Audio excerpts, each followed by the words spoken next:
Assalamualaikum warahmatullahi wabarakatuh. Alhamdulillahi haqqa hamdi nahmaduhu wa nasta'inuhu wa nastaghfiruh wa na'udzu billahi min syururi anfusina wa min sayyiati a'malina may yahdihillahu fala mudilla lahu wa may yudlilhu fala hadiyalah. Asyhadu alla ilaha illallah wa asyhadu anna Muhammadan abduhu wa rasuluh. Allahumma sholli ala Muhammad wa ala ali Muhammad. Ya ayyuhalladzina amanu taqullaha haqqa tuqatih wa la tamutunna illa wa antum muslimun. Subhanaka la ilma lana illa ma 'allamtana innaka antal alimul hakim. Rabbi shrah li sadri wa yassir li amri wahlul 'uqdatam min lisani yafqahu qawli, amma ba'd. Bapak Ibu sedaya, kita bersyukur masih diberi nikmat oleh Allah yang banyak, insyaallah. Nikmat sehat, nikmat iman, nikmat ihsan, insyaallah mudah-mudahan Allah berikan juga kepada kita. Mudah-mudahan setiap nikmat yang Allah titipkan kepada kita menjadi wasilah agar kita semakin bertakwa kepada Allah, semakin taat kepada Allah Subhanahu wa taala. Salawat dan salam sekali lagi kita sampaikan kepada junjungan kita Nabi Agung Muhammad sallallahu alaihi wasallam. Berharap kita menjadi orang-orang yang termasuk di atas sunnah Nabi Muhammad sallallahu alaihi wasallam, sehingga kita meninggal dengan dimudahkan berada di atas sunnah-sunnahnya dan insya Allah mendapatkan husnul khotimah, insya Allah. Sebagaimana doa-doa kita, Allahumma inna nas'aluka husnul khotimah ya rabbal alamin. Insya Allah malam hari ini saya masih melanjutkan kajian yang kemarin, karena saya khawatir jenengan belum sepenuhnya paham.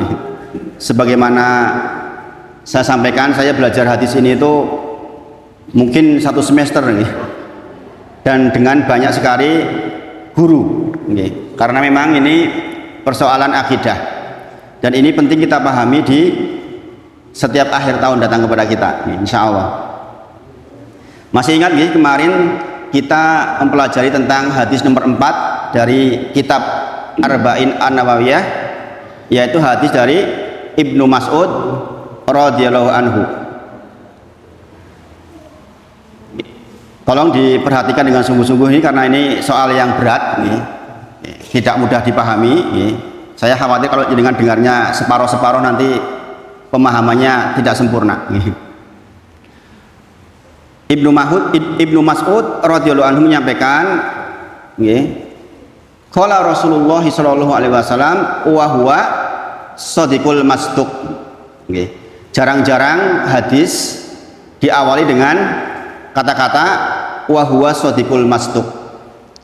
Wong asalnya Nabi Muhammad sallallahu alaihi wasallam memang sudah shadiqul masduq, sudah jujur dan terpercaya. Sepindah malih berarti konten dari hadis yang mau disampaikan ini adalah hadis yang berpotensi untuk disikapi oleh pendengarnya yang menyampaikan tidak jujur atau tidak terpercaya. Makanya dikatakan wahwa shadiqul masduq. Karena memang persoalan konten hadis ini itu memang sesuatu yang mungkin di 1400 tahun yang lalu berat sekali, bahkan sampai hari ini pun. Menika ketika Rasulullah menyampaikan inna ahadakum, sungguh satu di antara kalian yujma'u khalquhu fi batni ummih, proses penciptaannya adalah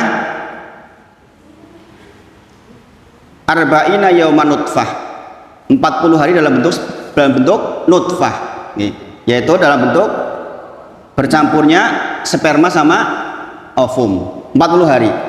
Kemudian summa yakunu alaqah, mislu dzalik, kemudian dalam bentuk alaqah, dalam bentuk segumpal darah yang basah, itu juga mislu dzalik, semisal itu, berarti 40 hari juga. Kemudian summa yakunu mudghah mislu dzalik, kemudian dalam bentuk segumpal daging juga 40 hari. Berarti totalnya 120 hari alias 4 bulan. Dan ilmu kedokteran hari ini membuktikan memang demikian keadaannya, bahwa mulai bergerak, mulai diberi nyawa, roh itu setelah 120 hari. Summa yursalu ilahil malak, kemudian diutus kepada segumpal daging itu malaikat, fayanfu fi ruh, kemudian ditiupkan kepada segumpal daging itu roh. Kemudian ini yang menjadi poin pembahasan kita, Wa yu'maru bi kemudian ditetapkan kepada segumpal daging yang sudah ditentukan roh itu bi arba'i kalimah, dengan 4 ketetapan, yaitu bi kajbi rizkihi, ditetapkan rizkinya, wa ajalihi, ajalnya kapan meninggal, dengan cara apa, di mana, siapa yang menguburkan, tempatnya di mana, sudah lengkap. Wa amalihi, bahkan amal-amalnya pun sudah dicatat. Kemudian wasyakiyun au syaitun, akan menjadi orang yang sengsara atau bahagia, akan menjadi penduduk sorga atau neraka. Ini Rasulullah sampaikan demikian. Nah, Bapak Ibu sedaya, mungkin sebagaimana saya sampaikan minggu lalu, mungkin jenengan berpikir, lantas kalau begitu untuk apa kita beramal? Wong sudah ditetapkan seluruhnya. Ini apa nggih? Logikanya kan begitu nggih. Jenengan mesti mikir, lah nek wis ditulis kabeh, bakal surga apa neraka pun ditulis kabeh lah, terus ngopo awake dhewe beramal? Maka Bapak Ibu sedaya, saya ajak jenengan malam hari ini dengan pemahaman yang mudah-mudahan purna, karena ini butuh pemahaman yang dalam. Ketika Rasulullah ditanya oleh sahabat, ya Rasulullah, kalau sudah begitu adanya, kenapa kita tidak bersandar sama tulisan itu, nggak bersandar sama kitab itu? Wong yo sudah ditulis seluruhnya. Maka kemudian Rasulullah menjawab, malu, beramalah. Ini kata kuncinya nih Bapak Ibu sekalian. Jangan perhatikan. Kata kunci dari pembahasan hadis ini adalah kita tetap disuruh beramal. Kata Rasulullah, tetap beramalah, karena setiap orang, sekali lagi, setiap orang akan dimudahkan menapaki garis takdirnya. Coba jenengan resapi benar-benar bahwa setiap orang akan dimudahkan mengikuti garis takdirnya. Kalau memang takdirnya kebahagiaan alias surga, maka nanti Allah akan mudahkan dia beramal dengan amalan-amalan penduduk surga. Sangat dipahami Bapak Ibu ya? Kalau memang jenengan jatahnya surga, nanti jenengan akan dimudahkan untuk beramal terhadap amalan-amalan ahli surga. Contoh, ngaji yo ringan, duduk di majelis ringan. Kita sudah bahas keutamaan bermajelis sangat-sangat banyak. Di antara ibadah yang tanpa rukun sudah dapat pahala full, ya hanya majelis. Sholat harus dengan syarat dan rukunnya. Kalau nggak terpenuhi syarat rukunnya, maka hanya dapat pahala yang tidak sempurna. Tapi ngaji, jenengan duduk mendengarkan, pahalanya sempurna walaupun tidak paham. Kemudian banyak ibadah-ibadah yang dimudahkan oleh Allah. Nanti jenengan di rumah sempatkan membuka tafsir surah Al-Lail mulai ayat kelima, 5, 6, 7, 8, 9, 10. Jenengan nanti sempatkan buka tafsir surah Al-Lail mulai ayat kelima, untuk melengkapi pemahaman ini, karena nggak mungkin dibahas sempurna di sini. Sekali lagi, adapun orang yang berbahagia nantinya, maka dia akan dimudahkan dengan amalan yang membuat dia akan mendapatkan kebahagiaan. Sebaliknya, kalau orang yang jatahnya neraka, maka dia akan dimudahkan untuk menapaki jalan menuju neraka. Delalai kok yo, misalnya ngapunten, misalnya dia hibah, banyak pendukungnya, dimudahkan di dalam keburukan. Berzina, orang mesti ngerti, begitu. Kemudian melakukan hal-hal yang buruk, kok yo gampang. Ini hati-hati. Kalau jenengan kok melakukan perbuatan yang keliru, kok dirasa gampang, itu hati-hati. Jangan-jangan kita termasuk yang syakiyun. Jangan-jangan kita termasuk orang-orang yang bakal menjadi penduduk neraka jahanam. Na'udzubillah. Maka kemarin saya sampaikan untuk takribul faham. Keterangan ini untuk memberikan pemahaman kepada panjenengan bahwa Bapak Ibu sedaya, sebagaimana saya terangkan dulu Saya dulu belajar di teknik kimia, tugasnya adalah PPK, perancangan pabrik kimia. Maka tugas saya adalah membuat raw material, barang yang belum apa-apa, diproses, kemudian jadi produk. Setelah jadi produk, saya bertugas untuk bagaimana ini ada pasarnya tidak, sampai artinya jatuh ke tangan konsumen. Demikian perancang yang betul. Kebayang boten kalau saya merancang hanyalah bikin pabrik saja, bar niku ora urusan, pokoknya barang kuwi arep dibuang opo ora urusan, yang penting saya bikin pabriknya. Ini kan perancang yang keliru, nggak sempurna. Kemudian seorang perancang kereta api, sepindah malih saya ulangi, maka dia akan merancang kereta apinya, kemudian juga sekaligus merancang relnya. Gini bang, lah gawe kereta api nek ora ono rele terus kepilih melaku. Gini bang, mudah-mudahan ini bisa dipahami. Seorang perancang kereta api dia buat sebaik mungkin, seahsan mungkin, sebagus mungkin agar tidak terjadi gangguan. Kemudian dibuatkan jalannya, kemudian dibuatkan stasiun 1, stasiun 2, stasiun 3, sampai kemudian ada stasiun akhir. Stasiun akhir itulah tujuan akhir dari kereta itu. Bukan mungkin kereta kok muter-muter terus, bukan enten pole. Tidak bang. Maka dia dirancang, oh kereta ini jalannya lewat sini, nanti terakhirnya di stasiun ini. Kereta ini dirancang untuk rel yang ini, berakhir di stasiun ini. Demikian Allah merancang kita. Allah subhanahu wa ta'ala membuat kita yang paling ahsan. Kita tuh makhluk Allah yang paling bagus. Kemudian karena Allah perancang yang baik, Allah tuh maha pencipta, maka ciptaannya sempurna. Maka kita sudah diberi jalan hidup sampai titik akhirnya Allah sudah tahu di mana. Apakah kita akan di stasiun yang bernama neraka atau surga? Allah sudah tahu. Bagaimana mungkin Allah tidak tahu? Allah pasti tahu karena Allah subhanahu wa ta'ala adalah perancangnya. Persoalannya kita tidak tahu. Gina bang. Nanti kalau jenengan memahami ini, mungkin jenengan akan, oh iya ya, mudah sekali ternyata. Karena kita tidak tahu, maka kita disuruh beramal. Kita tidak tahu akhir kita di mana, maka kita disuruh beramal yang jikalau kita di atas amal yang baik sampai titik akhir kita beramal baik, maka kita berakhir di sorga. Sebaliknya kalau kita kok dimudahkan di dalam amal buruk sampai akhir meninggal, kita di neraka jahanam, naudzubillah. Sampai di titik ini sangat dipahami ya, bahwa perbuatan baik mengantarkan orang ke sorga, perbuatan buruk mengantarkan orang ke neraka. Nah, kemudian kemarin kita bacakan ya, di akhir hadis dikatakan demi Allah yang tiada Tuhan selain dia.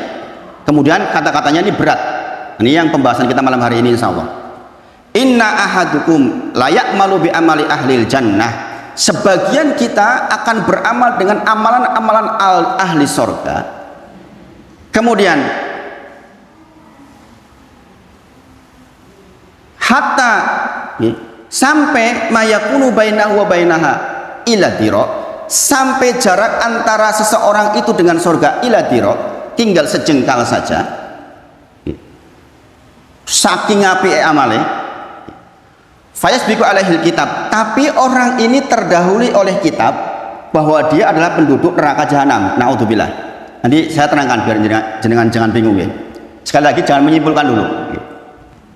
Kemudian maka dia di akhir dia beramal dengan amalan-amalan penduduk neraka, fayadkhuluha, dan dia masuk neraka. Sebaliknya ada orang, wa inna ahadakum, sungguh di antara kalian layak malu bi amali ahlil nar, jenengan berbuat dengan perbuatan ahli neraka. Apa sing elek-elek dilakoni kabeh. Nggih. Kemudian jarak antara dirinya dengan neraka tinggal ila diro, tinggal sejengkal. Tapi dia terdahului oleh kita bahwa dia penduduk sorga. Maka di akhir masa kemudian dia beramal dengan amalan ahli sorga, fayadhuluha, dan dia masuk ke sorga. Bapak Ibu Sedoyo, coba jangan perhatikan dengan seksama ini. Ternyata kesimpulannya sama. Seseorang yang ingin ke surga itu harus diakhiri dengan perbuatan baik, amal soleh. Lagi yang rajin sholat saja, kalau nggak komitmen nanti di akhir berbuat buruk bisa ke neraka. Gini bang. Sebaliknya, orang yang berbuat jelek ingin masuk surga harus diakhiri dengan perbuatan baik. Wong elek untuk syarat masuk surga, ternyata dia dirubah oleh Allah dulu menjadi orang beramal soleh. Bapak Ibu sekalian, ini pelajaran yang kita ambil, bahwa ternyata sebidah malih untuk mengantarkan kita ke surga, maka akhir dari kehidupan kita harus dengan amal soleh. Lantas pertanyaannya, kejadian tadi bagaimana? Kok ada orang berbuat baik, ujungnya kok elek, masuk neraka? Elek berbuat baik, masuk ke surga. Bapak Ibu sekalian, ini dikisahkan dalam banyak kisah, masya Allah. Suatu ketika sahabat berjihad fisabilillah, berperang bersama Rasulullah. Kemudian salah seorang sahabat melakukan sebuah kegiatan fisabilillah yang sedemikian rupa. Salah seorang, saya tidak katakan sahabat karena ini berakhir dengan suul khotimah. Sampai sahabat yang lain mengatakan tidak ada yang berpenampilan lebih baik hari ini dibandingkan si fulan. Saking apike perangi, pemberani, berhasil menumbangkan banyak lawan.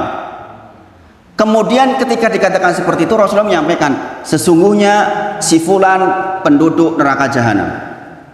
Maka sahabat berpikir, bagaimana mungkin orang yang seperti itu menjadi penduduk neraka jahanam?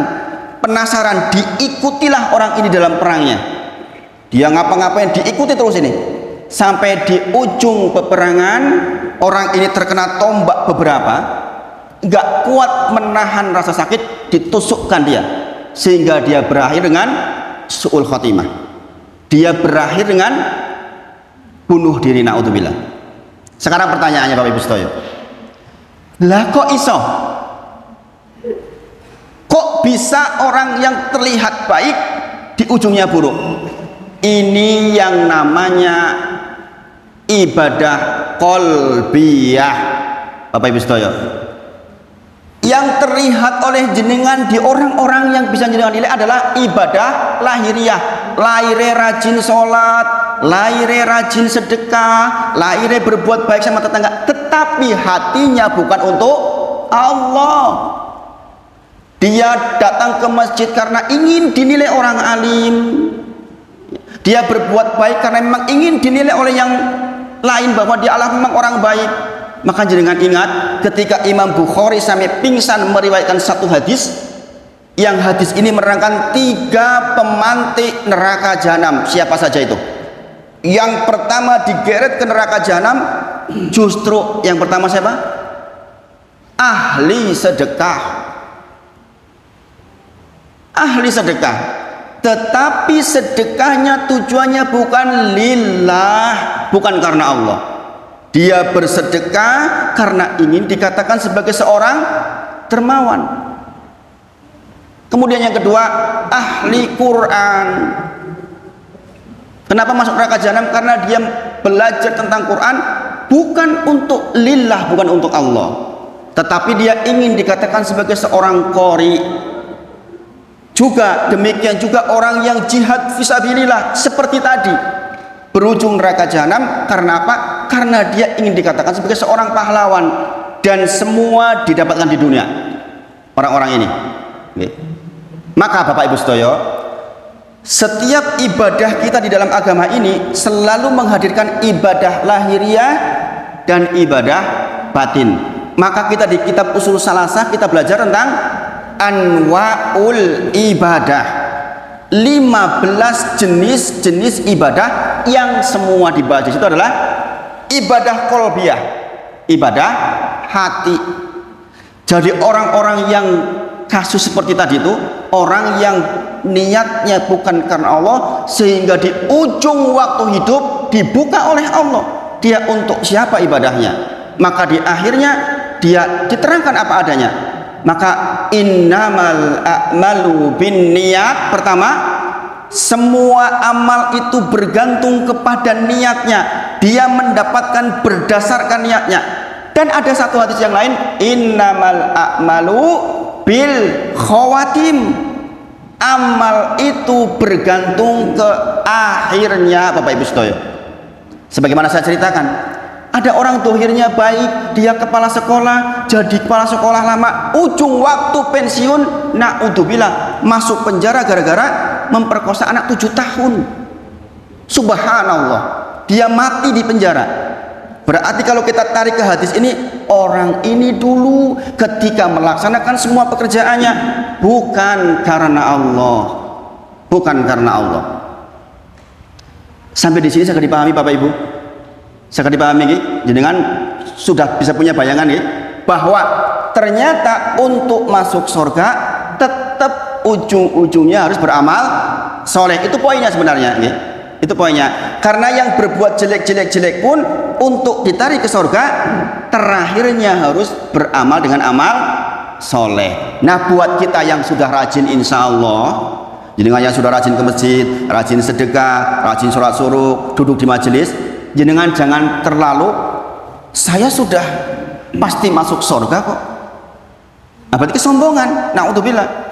Kita duduk di sini sama-sama karena ingin menghilangkan kejahilan kita, ketidaktahuan kita, sebagaimana hadis yang disebut Rasulullah, bada'al islamu ghoriban. Islam itu dulu ketika datang dikatakan aneh, fasaya untuk kama bada'al ghoriban, akan datang suatu masa lagi nanti Islam dikatakan aneh. Kata Rasulullah, fatuba lil ghuraba, sungguh beruntung orang yang dikatakan aneh pada waktu itu. Pertanyaannya sekarang, kenapa Islam dikatakan aneh? Saking banyaknya orang Islam gak paham syariat Islam itu. Bayangkan, saya pakai jenggot seperti ini misalnya, ini ngopo koyo wedus, ini jadi masalah. Ada orang pakai celana congklang misalnya, ngopo kebanjiran. Ini orang Islam sendiri yang begini, padahal dalilnya sahih. Maka sekali lagi, fasaya untuk kama bada, Islam itu akan datang lagi nanti di akhir zaman, dikatakan aneh. Saking tidak pahamnya orang Islam terhadap Islamnya. Maka Bapak Ibu sedaya, semua niatkan karena Allah, semua niatkan karena Allah. Yang dengan demikian insya Allah kita sampai di ujung waktu menjelang ajal, kita di atas amal soleh. Kira-kira segera dipahami Pak Andri sampai di sini. Insya Allah sakit gitu. Intinya Bapak Ibu sedaya, hadis yang barusan kita baca adalah kebaikan membawa ke surga. Ning sing wis berbuat api, ya ojo sombong-sombong banget lah. Saya udah ke masjid, kamu belum ke masjid, saya mah surga kamu neraka. Enggak begitu maksudnya. Sebaliknya yang lagi jelek-jelek jangan putus asa bahwa kalaupun jelek saya masih bisa diampuni oleh Allah kalau nanti di ujung saya berbuat baik. Ada orang tanya di Gunung Sempu ke saya sambil ngelucuk pertanyaannya, Ustadz, enak ya yang kedua? Enak yang kedua itu berbuat elek ujungnya apik masuk surga. Gila oke. Jadi kan kalau boleh milih yang kedua kan? Ibadah orang mono ujung-ujungnya apik mlebu surga. Bisa milih seperti itu. Persoalannya kita nggak bisa milih Bapak Ibu sedaya. Coba jenengan sekarang berbuat elek mati ketika dalam kondisi jelek, neraka jahanam, naudzubillah. Maka pilihan kita adalah berbuat baik sampai di ujung menjelang ajal dalam kondisi amal soleh. Maka dari hadis ini pula kita mengatakan kita tidak menjudge orang yang sekarang masih buruk, tapi juga jangan membanggakan diri ketika sudah rajin. Misalnya naudzubillah ada WTS. Jangan dijudge, dia pasti neraka jahanam. Enggak begitu Bapak Ibu sedaya. Allah tuh Maha Pengampun, ampunannya sangat luas. Sebaliknya, orang yang sudah rajin jangan saya pasti surga. Enggak begitu. Intinya kita disuruh terus di atas perbuatan baik sampai datang ajal menjemput kita. Sampai di sini bisa dipahami Bapak Ibu? Insya Allah sangat gini. Ini sudah seterang-terangnya insya Allah. Jadi Bapak Ibu sedaya, dari hadis ini pula kita tahu bahwa kalau kita kok sekarang dimudahkan untuk berbuat buruk, nggih. Gawe sing elek-elek kok sukses, nyolong sukses, nggih. Berbuat elek-elek kok sukses, hati-hati. Kita berada di rel yang keliru. Maka Bapak Ibu sedaya, di dalam surah Al-Lail itu, nggih, ayat kelima itu menerangkan, nggih, fa amma man a'ta wattaqa, nggih. Kata Allah, adapun orang yang memberikan hartanya, dia bersedekah dan bertakwa. Kemudian wasaddaqa bil husna, dan dia membenarkan tentang pahala besar berupa surga. Ini orang soleh ciri-cirinya adalah mengharapkan betul surganya Allah. Zaman sekarang ada orang yang mengatakan surga emang ono. Pahala endi pahala bentuke kaya apa? Bayangkan ada orang begitu kan, buktinya orang zaman sekarang lebih suka yang cash. Andi masjid ini setiap yang datang sholat dikasih 500.000 penuh, Pak. Enggak 500.000, 100.000. Sholat maghrib 100.000, isya 100.000 penuh di sini insya Allah. Karena kecenderungannya orang suka dengan yang cash. Maka di sini disebutkan wasaddaqa bil husna. Orang yang membenarkan betul bahwa perbuatan baik akan berbuah surga yang kenikmatannya tanpa batas. Maka kemudian dikatakan Allah akan mudahkan jalannya menuju surga. Sekali lagi, kalau memang dia sudah di rel surga, Allah akan mudahkan jalannya menuju ke surga. Dimudahkan oleh Allah. Nawas bin Sam'an radhiyallahu anhu bertanya kepada Rasulullah tentang anil bir wal ism. Apa itu kebajikan? Apa itu dosa? Rasulullah jawab, di antaranya dosa adalah mahaka fi sodrik, apa-apa yang membuat hati kita tidak tentram, wakarita ayatolia alinas, dan apa-apa yang kalau kita buat kita ingin orang lain nggak tahu, itu dosa. Bapak Ibu sedaya, kalau memang jenengan relnya menuju surga, berarti biasa sholat rapi, biasa duduk di majelis, biasa hal-hal yang baik, kemudian keluar dari rel sesekali jenengan tiba-tiba kok sholatnya males, lingguh neng majelis males, berbuat baik sama tetangga males, pasti nggak nyaman karena bukan di rel tujuan jenengan. Saya dipahami sampai di sini? Saya dipahami nih Pak ya? Jenengan memang biasa calon penduduk surga nih, rajin yang baik-baik, tiba-tiba berbuat elek, pasti hatinya nggak tentram. Maka Rasul sebutkan mahaka fi sodrik, nopo-nopo yang membuat panjenengan nggak tentram, itu dosa. Sebaliknya orang-orang yang calon penduduk neraka jahanam, naudzubillah, dasar sukanya berbuat jelek, zina dan lain sebagainya, ketika dia berbuat baik kadang-kadang nggak tentram. Kon ngaji ora betah, klesat pengen gak rampung kapan to iki. Kemudian dia balik lagi kepada yang buruk-buruk itu dan dia berakhir dengan keburukan, naudzubillah. Bapak sekali lagi, ketetapan atas takdir ini membuat kita justru lebih bersemangat di dalam beramal soleh, Bapak Ibu sedaya. Nah, ketetapan takdir yang 4 ini ditulis di catatan malaikat, namanya takdir umri. Karena ada takdir yang tertulis di lauh mahfuz yang tahu hanya Allah, maka ada istilah takdir bisa berubah dengan doa, takdir bisa berubah dengan silaturahmi. Maksudnya takdir yang ini nih, takdir yang barusan kita sebut nih. Malaikat mencatat, oh si fulan tanggal sekian dan sekian akan celaka. Kemudian si fulan itu berdoa, maka karena doanya dirubahlah catatan. Tetapi si fulan berdoa di lauh mahfuz sudah ditulis, maksudnya sangat dipahami. Mudah-mudahan sangat dipahami. Ini berat, tapi mudah-mudahan sangat dipahami. Jadi catatan takdir enten sekawan nih Bapak Ibu sedaya nggih. Di lauh mahfuz, di catatan malaikat yang barusan kita bahas, kemudian takdir tahunan yang dicatat di setiap malam qadar, dan takdir harian setiap sepertiga malam akhir. Makanya kita disuruh bangun tegak malam karena apa? Karena kita sedang dicatatkan takdir harian kita, Bapak Ibu sedaya. Kita berharap mendapatkan kebaikan di hari itu. Maka Bapak Ibu sedaya, Saya kira untuk pembahasan hadis ini saya cukupkan nggih. Nanti kalau ada pertanyaan masih bingung jenengan saged tanya lebih jauh nggih.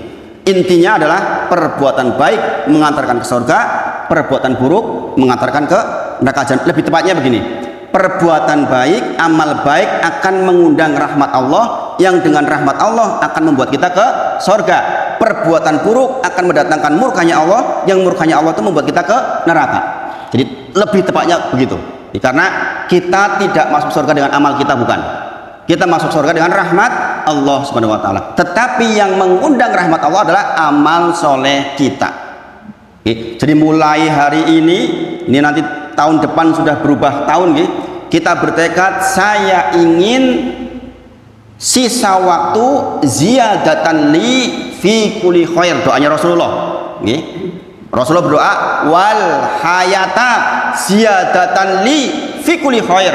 Kalau saya masih dikasih hidup, kata Rasulullah, ziyadatan li, tambahan terhadap kebaikan. Jangan kita tambah umur seminggu kok tambah elek, tambah rajin ngaji, tambah sholatnya berantak. Ini masalah. Ini doanya Rasulullah. Maka di antara closing dari hadis ini adalah doanya Rasulullah, ya muqallibal qulub sabit qalbi ala dinik. Ya Allah, tetapkan hati ini, tetapkan diri ini agar selalu di atas jalan agama ini sampai ajal menjemput kita. Dan itu doa yang salah satu doa yang paling banyak dibaca oleh Nabi Muhammad sallallahu alaihi wasallam berdasarkan riwayat Ummu Salamah radhiyallahu anha. Jadi ya muqallibal qulub sabit qalbi ala dinik. Jangan sampai lepas doa itu. Antara adzan dan iqamah kita berdoa, Allahumma inni as'aluka afiyata fid dunya wal akhirah, ya muqallibal qulub sabit qalbi ala dinik, dan yang semisal itu, doa-doa besar antara adzan dan iqamah. Karena kita berharap semua yang kita doakan saat itu diterima oleh Allah. Karena memang doa antara adzan dan iqamah tidak tertolak. Nah, Bapak Ibu sedaya, sisa waktu saya gunakan untuk menerangkan sedikit tentang sholat kita, Bapak Ibu sedaya. Karena ini akhir tahun, saya berharap di antara amal soleh yang tadi mengundang rahmatnya Allah adalah sholat kita. Sholat kita. Dalam kitab Al-Fawaid, Ibnul Qayyim menyampaikan lil abdi baina yadayillahi mauqifan. Jadi nanti kita itu akan bertemu dengan Allah dua kali. Satu di dunia yaitu fi sholat, yang satunya nanti di akhirat yaitu ketika yaumul liqaihi, kita akan bertemu ketika dihisab oleh Allah. Kemudian dikatakan faman koma bihaqil mauqifil awal, sing sinten kemawon pertemuan awalnya baik dengan Allah, berarti sholatnya orang remeh ke, sholatnya tenanan, sholatnya khusyuk, maka nanti di pertemuan kedua akan dimudahkan oleh Allah Subhanahu wa ta'ala. Maka pastikan jenengan masuk ke sholat, Allahu Akbar, sudah tahu betul, oh takbiratul ihram, takbir yang mengharamkan apa-apa yang tadinya boleh. Mau entu omong-omongan, sekarang sudah nggak boleh. Takbiratul ihram itu ibarat startnya kita. Ada ruang antara takbiratul ihram sampai salam pertama itu untuk Allah saja. Karena siapapun yang tidak meremehkan di pertemuan itu, ingat kita sholat sedang bertemu dengan Allah, maka nanti pertemuan kedua akan mudah, janji Allah begitu. Maka pastikan kenyamanan di dalam sholat. Sebagaimana ketika perang Khandaq, menggali parit sedemikian banyak, hampir sekian banyak jumlahnya, 1 bulan saja persiapannya. Rasulullah ketika kemudian menggali parit, ketika sangat capek, apa perintahnya? Arih Nabi sholat ya Bilal, istirahatkan aku dengan sholat wahai Bilal. Jadi kalau kita betul-betul sholatnya khusyuk, paham dengan yang diucap, sholat itu jadi istirahat kita, Bapak Ibu sekalian, dari kerutan dunia. Jadi kalau sholat kok belum menghasilkan seperti itu, masalah sholat kita. Maka dikatakan wa minal laili fasjud lahu, di sebagian malam, Bapak Ibu sekalian, ini akhir tahun saya ingatkan, berdirilah. Wasabbihu lailan tawila.